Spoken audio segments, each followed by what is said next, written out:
was just a stirring in my heart that like I was meant to follow Jesus. Like I was just like, I can't explain it. So I was trying to find a campus ministry, and that's how I kind of got connected. It was definitely a God thing. So it's just like, I was bored in my dorm room, just taking pictures, like everybody does, and I was just putting them on Instagram.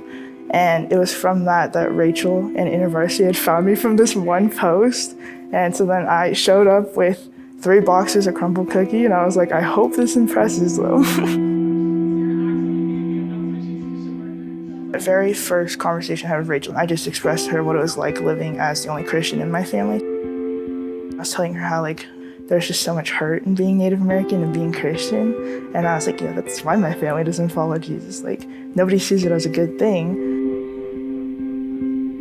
I think her story has just been a story of being a part of InterVarsity, like helping her meet Jesus and create like deep healing for her. Was able to just talk to her a lot and invited her to Would Jesus Eat Fry Bread, the indigenous like Native student conference that we do.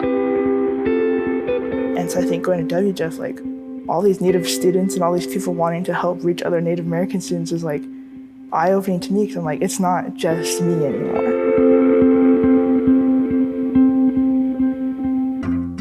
I really want to do ministry. That was decided at WJEF. I was like, I need to keep spreading the love of Jesus. Like that was so evident in that one weekend. Felt really hard to like find that, especially because like I went to work in communications. So I was like, how does working for social media for a sports team really give to God, And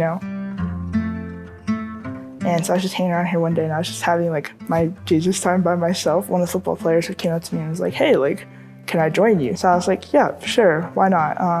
So he came back, and he kept coming back, and he'd bring his friend. So then they kept coming back. So then eventually our group went from like 1 to 2 people to 5 to 6, to the point that we had to go and find like a bigger room.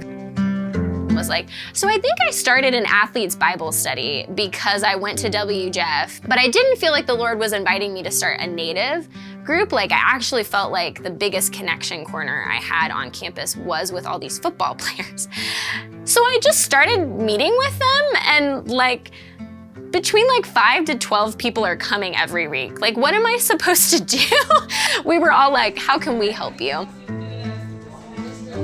Having their support was the final step that I needed to really run with it. I want to keep doing that. I want to keep spreading Jesus' love with athletes, and we've had one of their teammates who didn't really know God start coming to Bible study with them. Like, that was so great. It's like he got to know Jesus. I get to come to work and I get to talk about Jesus with the players. I get to go to school, and I'm like, I have no shame in talking about my faith.